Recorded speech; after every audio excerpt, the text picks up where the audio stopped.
ಅದೊಂದು road correct ಇದೆ, correct ಆಗೋದಲ್ಲ.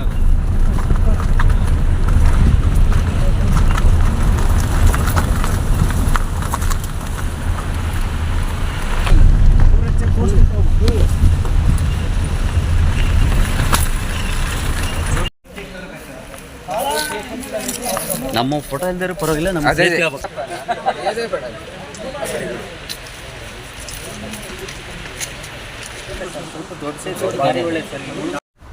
ಇನ್ನೊಂದಿರೋದು ಅರಣ್ಯ ಕಾಯ್ದೆಯಲ್ಲಿ 2013ಕ್ಕೆ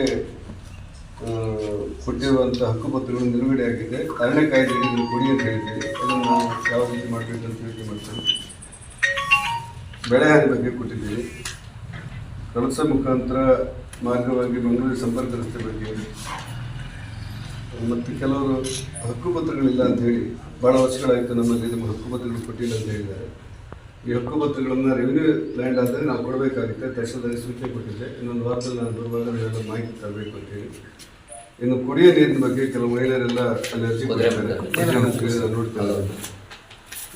ಕೆಲವು ಕರೆಂಟ್ ಇಲ್ಲ ಅಂತ ಹೇಳಿದ್ದಾರೆ. ಇಷ್ಟು ವರ್ಷ ಆಯಿತು ನಮಗೆ ಕರೆಂಟ್ ಇಲ್ಲ ಅಂತ ಹೇಳಿದ್ದಾರೆ. ಮತ್ತೆ ನಿಮ್ಗೆ ಇಲ್ಲಿರುವಂಥ ಕೆಲವು ಎನಾಮ್ ಲ್ಯಾಂಡ್ ಬಗ್ಗೆ ನಿಮಗೆಲ್ಲರಿಗೂ ಗೊತ್ತಿರೋದು.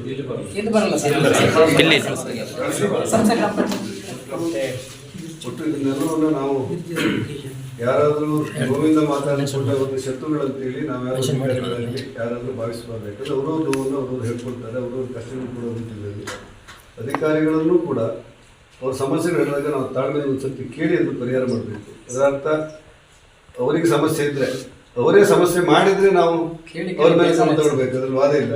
ಒಟ್ಟಾರೆ ಇನ್ನೊಂದು ವಾರ ಬಿಟ್ಟು ನಾನು ಇಲ್ಲಿ ಬರ್ತೇನೆ. ಒಂದೆರಡು ದಿವಸ ಹೆಚ್ಚು ಕಡೆ ಹೋಗ್ಬೋದು. ಸೋಮವಾರ ಅಂತ ತಿಳ್ಕೊಂಡಿದ್ದೆ. ಆವಾಗ ನೀವು ಇದನ್ನು ನಮ್ಮ ಶೇಷಗಿರಿ ಹೇಳಿದ ರೀತಿ ಪ್ರವಾಸೋದ್ಯಮ ಇಲಾಖೆಗೆ ಇಲ್ಲಿ ಉಳಿದಿರುವಂಥ ಎಲ್ಲ ಕ್ವಾರ್ಟರ್ಸ್ಗಳನ್ನು ಗಮನಿಟ್ಟು ಏನಾದರೂ ಮಾಡಬೇಕು ಅಂತ ಹೇಳಿದ್ದಾರೆ.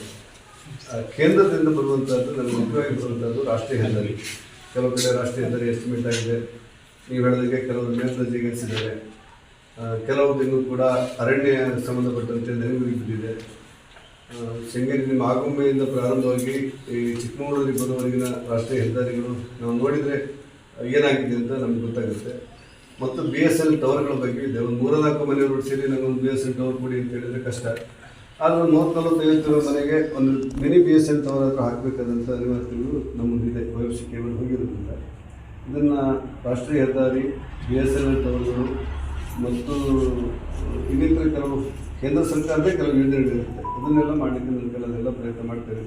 ಇನ್ನೊಂದು ವಾರ ಬಿಟ್ಟು ನಾನು ಇಲ್ಲಿ ಬರ್ತೇನೆ. ಸ್ವಲ್ಪ ನಿಮ್ಮ ಸಮಸ್ಯೆಗಳನ್ನೆಲ್ಲ ಕೇಳಿದ್ದೆ. ಮೊದಲು ಕೊಡಬೇಕಾದದ್ದು ರಸ್ತೆಗಳು, ನೀರು, ಹೆಲ್ತ್, ಭೂಮಿಯ ಹಕ್ಕುಪತ್ರ, ಬಡವರ ಮನೆಗೊಂದು ಕರೆಂಟು, ಇದೆಲ್ಲ ಕೊಡಬೇಕಾದದ್ದು ಇಡೀ ವ್ಯವಸ್ಥೆ ಜವಾಬ್ದಾರಿ. ಅವರು ಇವರು ಅಂತೇಳಿ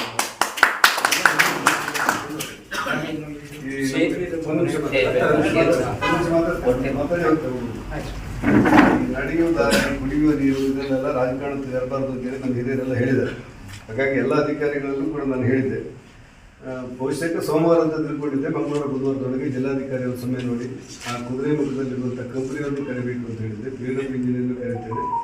ಈ ನಮ್ಮ ರಸ್ತೆಗಳಿಗೆ 1 ಇಂಚ್ ಡಾಮರ್ ಹಾಕಲಿಕ್ಕೆ ಅರಣ್ಯ ಇಲಾಖೆಗಳು ಬಿಡುವುದಿಲ್ಲ ಅಂತೇಳಿ ಕೆಲವರು ದೂರು ಕೊಟ್ಟಿದ್ದಾರೆ. ಅದನ್ನು ಕೂಡ ನೋಡ್ತೇವೆ. ಈ ಸೇತುವೆಗಳೆಲ್ಲ ಆಗಬೇಕು, ಏನಾಗಬೇಕು ಅಂತ ಯೋಚನೆ ಮಾಡೋಣ. ಮತ್ತು ತುಂಬ ಕಡೆ ಏನಾಗಿದೆ, ಈ ಮೊನ್ನೆ ಇದರಿಂದಾಗಿ ಬ್ಲಡ್ಡಿಂದಾಗಿ ಕೆಲವು ಹಕ್ಕುಪತ್ರಗಳಿರುವಂಥ ಮನೆ ಬಿದ್ದೋಗಿದೆ. ಮನೆ ಹಕ್ಕುಪತ್ರದಲ್ಲಿ ಬಿದ್ದೋಗಿದೆ. ಮನೆ ಹಕ್ಕುಪತ್ರದಲ್ಲಿ ಕಾರಣಕ್ಕೆ ಅವನ ಅಪರಾಧಿ ಆಗೋದಿಲ್ಲ. ಅದನ್ನು ಏನು ಮಾಡಬೇಕು ಅಂತೇಳಿ DC ಕರೆದು ಮಾತಾಡ್ತೇನೆ. ಕಳೆದ ಸಾರಿ ನನಗೆ ಭಾಳ ಕಷ್ಟಪಟ್ಟು ನಾನು ಗೆಲ್ಲಿಸಿದ್ದೀರಿ. ನಿಮಗೆಲ್ಲರಿಗೂ ಧನ್ಯವಾದಗಳು. ಒಂದು ವಾರ ಬಿಟ್ಟು ನೀವು ಬರಬೇಡ ಅಂದರೂ ಬರ್ತೇನೆ. ಯಾಕಂದರೆ ನನಗೆ ಬೇರೆ ಉದ್ಯೋಗ ಇಲ್ಲ, ಇಲ್ಲೇ ತಿರುಗ್ತೇನೆ.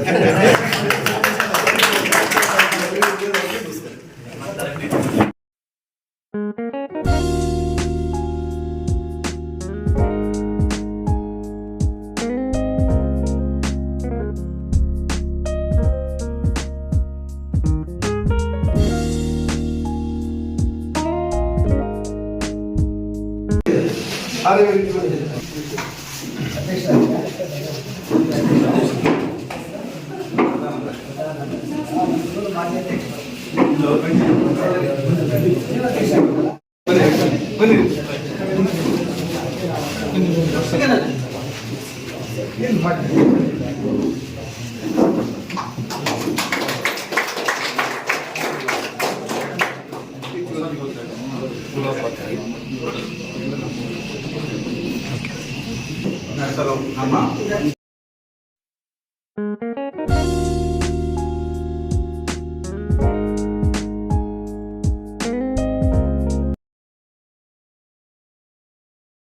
ವಿನಂತಿ ಏನಂದರೆ,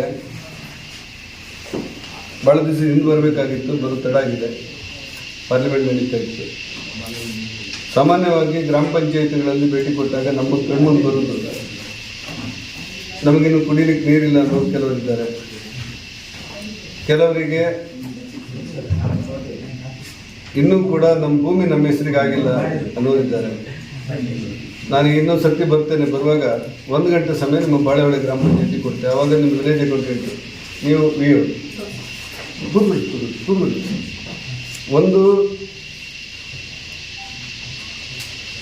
1,500 ಕುಟುಂಬ ಉಂಟು ಈ ಗ್ರಾಮ ಪಂಚಾಯತಿಲಿ ಅಂತ ತಿಳ್ಕೊಟ್ರಿ ಮೇಲ್ನೋಟಕ್ಕೆ. ಆ 1,500 ಕುಟುಂಬಗಳಿಗೂ ಒಂದು ನಿವೇಶನ ಬೇಕು, ಅದರಲ್ಲಿ ವಾದ ಇಲ್ಲ. 3 ರೀತಿಯ ನಿವೇಶನಗಳಿರುತ್ತೆ. ಒಂದು ಪಟ್ಟ ಭೂಮಿಯಲ್ಲಿ ಇದ್ದುಕೊಂಡು ಬದುಕುವುದು, ಅವರಿಗೆ ನಿವೇಶನಕ್ಕೆ ಹಕ್ಕುಪತ್ರ ಬೇಡ, ಅವ್ರ ಭೂಮಿ ಅವ್ರ ಸೈಡ್. ಇನ್ನೊಂದು 94C ಮತ್ತು CCಯಲ್ಲಿ ಅರ್ಜಿ ಕೊಡ್ತಾರೆ. ನಿಮ್ಮ ಹತ್ರ, ನೀವು ಮನೆ ಬಂದವರಷ್ಟೇ, ನಿಮ್ಮ ಹತ್ರ ಸರಿಯಾಗಿ ಲೆಕ್ಕ ಇರಬೇಕು, ತಹಸೀಲ್ದಾರ್ ಹತ್ರ, ನಿಮ್ಮ ಹತ್ರ ನಿಮ್ಮ ಕಂಪ್ಯೂಟರ್ಲಿದೆ. 94Cಗೆ ಅರ್ಜಿ ಕೊಟ್ಟವ್ರ ಸಂಖ್ಯೆ ಎಷ್ಟನ್ನ ನಾವು ಮಂಜೂರು ಮಾಡಿದ್ದೇವೆ, ಹಕ್ಕುಪತ್ರ ಕೊಟ್ಟಿದ್ದೇವೆ, ಎಷ್ಟು ಕೊಡಲಿಲ್ಲ, ಮತ್ತು ಎಷ್ಟು ವಿಲೆ ಇಟ್ಟಿದ್ದೇವೆ. ಯಾಕಂತ ಹೇಳಿದ್ರೆ ಕೆಲವು ಅರಣ್ಯ ವೃತ್ತಿಯಲ್ಲಿದ್ದಾರೆ, ಕೆಲವರು ಪರಂಬೊಕ್ಕಲ್ಲಿದ್ದಾರೆ, ಮತ್ತು ಕೆಲವರು ಗೋಮಾಳದಲ್ಲಿರ್ತಾರೆ, ಇನ್ನು ಕೆಲವರು ನಿಮ್ಮ ಡೀಮ್ಡ್ ಫಾರೆಸ್ಟಲ್ಲಿದ್ದಾರೆ. ಹೀಗೆ ಒಂದೊಂದು ಸಮಸ್ಯೆಗಳಿರುತ್ತೆ. ಕೆಲವರೆಲ್ಲ ಬಡವರು ಮನೆ ಕಟ್ಟಿಕೊಳ್ಳುವಾಗ ಅವ್ರಿಗೆ ಯಾವ ಜಾಗ ಅಂತ ಗೊತ್ತಿರೋದಿಲ್ಲ, ಅವ್ರಿಗೆ ಸರ್ಕಾರಿ ಜಾಗ ಅಂತ ಕಟ್ಕೊಳ್ತಾರೆ. ಅದನ್ನೆಲ್ಲ ಡಿವೈಡ್ ಮಾಡಿ ಕೊಡ್ಬೋದಾದ ಯಾವುದು, ಅದಕ್ಕೇನು ತೊಂದರೆ, ಅದನ್ನು ಹ್ಯಾಕೆ ಕೊಡಬೇಕು. ಕೊಡಲಿಕ್ಕೆ ಹಕ್ಕುಪತ್ರ ಆದ ಕೂಡಲೇ ಗ್ರಾಮ ಪಂಚಾಯತ್ ಅಧ್ಯಕ್ಷತೆಯನ್ನು ಕೊಡ್ಬೋದು, MLA ಸಿಕ್ಕಿದ್ರೆ MLA ಕೊಡ್ಬೋದು. ಯಾಕೆ ಕೊಡಬೇಕಂದ್ರೆ ಅದೊಂದು ನಿಯಮ, ಅದು ವ್ಯವಸ್ಥೆ, ಅದನ್ನೇನು ಬದಲಾವಣೆ ಇಲ್ಲ. ಇದು ಹೀಗೆ ಹಕ್ಕುಪತ್ರಗಳನ್ನು ಕೊಡೋದನ್ನು ಪೂರ್ಣ ಮಾಡಬೇಕು. ಇನ್ನೊಂದು ಸರ್ತಿ ನಾನು ಬರೋದ್ರ ಬಗ್ಗೆ ನಿಮ್ಮಲ್ಲಿ ಸರಿಯಾದ ಲೆಕ್ಕಾಚಾರ ಇರಬೇಕು. ಜಲಜೀವನ ಯೋಜನೆ ಬಗ್ಗೆ 1,500 ಕುಟುಂಬ ಇದ್ದರೆ ಕೆಲವರಿಗೆ ಸ್ವಂತ ನೀರಿರುತ್ತೆ, ಅವ್ರಿಗೆ ಯಾವ ನೀರು ಬೇಡ, ಅವ್ರದ್ದೇ ಬಾವಿ, ಅವ್ರದ್ದೇ ಜಡಿ, ಅವ್ರದ್ದೇ ಇದು. ಮತ್ತು ಕೆಲವರಿಗೆ ಕೂಲಿಗೆ ಹೋಗುವವರಿಗೆ ಬೆಳಿಗ್ಗೆ ಎದ್ದು 8 ಗಂಟೆ ಒಳಗೆ ನೀರು ತಗೊಂಡು ಬಾರದೇ ಇದ್ದರೆ ಅವರು ಕೂಲಿಗೆ ರಜೆ ಮಾಡಿ ನೀರು ಹಿಡಿಬೇಕು ಅಂತ ಸ್ಥಿತಿ ಇದೆ. ಕೆಲವು ಕಡೆ ನಿಮ್ಗೆ ಗೊತ್ತಿಲ್ಲ, ನನಗೆ ಗೊತ್ತಿಲ್ಲ, ಇದೆ.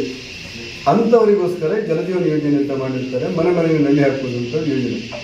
ಈ ರಾಜ್ಯದಲ್ಲಿ 72,000 ಕೋಟಿ ರೂಪಾಯಿಯಲ್ಲಿ ರಾಜ್ಯ ಮತ್ತು ಕೇಂದ್ರ ಸರ್ಕಾರದ ಜಂಟಿ ಯೋಜನೆಯಲ್ಲಿ ಈ ಜಲಜೀವನ ಯೋಜನೆ ಆಗ್ತಾ ಇದೆ.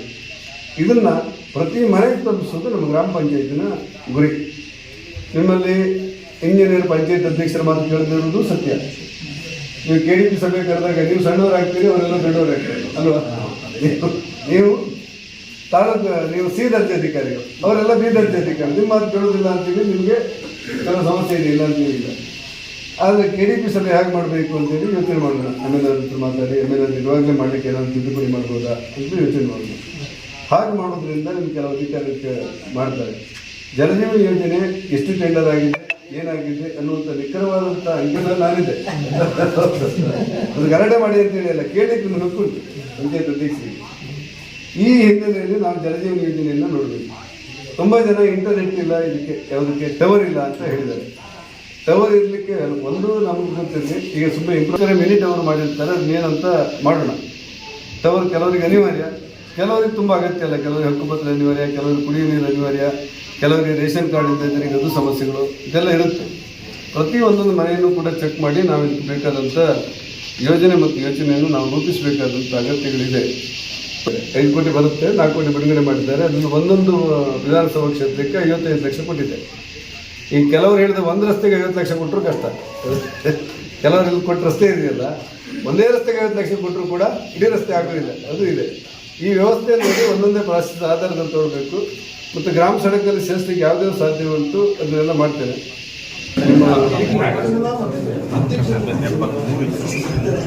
ಮನೆ ಮನೆಗೆ ರೋಡ್ ಆಗಿದೆ, ನೀರಾಗಿದೆ, ಇಲ್ಲ. ಆಮೇಲೆ ಅಂಗನವಾಡಿ ಆಗಿದೆ, ಸಮುದಾಯ ಭವನ ಆಗಿದೆ. ನಮಗೆ ಸಪ್ರೇಟ್ ಪಾಣಿ ಮಾಡ್ತಾರೆ. ಮುಂದೆ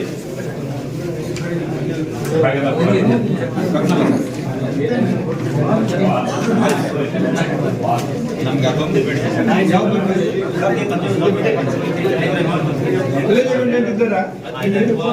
114 ಇವರಿಗೆ ಹಕ್ಕು ಪತ್ರ ಕೊಟ್ಟಿದ್ದಾರೆ. ತಹಸೀಲ್ದಾರ್ ಹೇಳಿದ್ದಾರೆ. ನಾಳೆ ಇದನ್ನೊಂದು ವೆರಿಫೈ ಮಾಡಿ ತಕ್ಷಣ ಹಕ್ಕನ್ನು ಕೊಡಲಿಕ್ಕೆ ಪುಟ ಪಡಿಸಿ ಕಳಿಸ್ತಾರೆ. ತಾವು ಅದು ಮಾಡಿ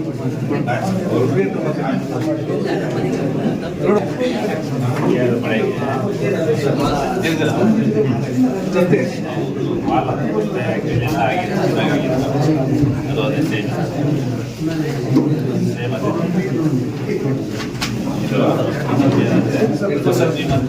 ಸಮಸ್ಯೆ ಆಗ್ತಾ ಇದೆ. ಮುಂದುವರಿತಾರೆ. ಇಲ್ಲ, ಅದು ಮುಂದುವರಿಯುತ್ತೆ. ನಮಗೆ ಘಾಟದ್ದೇನಾಗಿದೆ ನಮಗೆ ಟುಡೇ ಇನ್ಫಾರ್ಮೇಶನ್ ಬಂದರೆ ನಾವು ಮೆಜರ್ ಮಾಡಿರ್ತೀವಿ, ಅದು ಕಿರ್ಕು ಟ್ಯಾಲಿ ಮಾಡ್ತೀವಿ.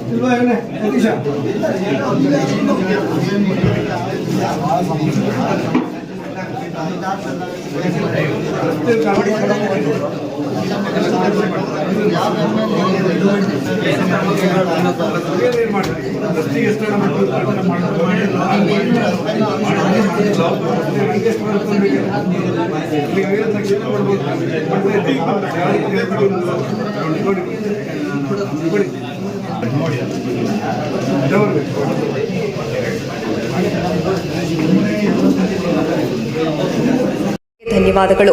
ಮುಂದಿನ ವಿಡಿಯೋದಲ್ಲಿ ಸಿಗೋಣ. ಕ್ಷಣ ಕ್ಷಣದ ಸುದ್ದಿಗಾಗಿ ವೀಕ್ಷಿಸಿ ನ್ಯೂಸ್ ಕರ್ನಾಟಕ, ಸದಾ ನಿಮ್ಮ ಜೊತೆ.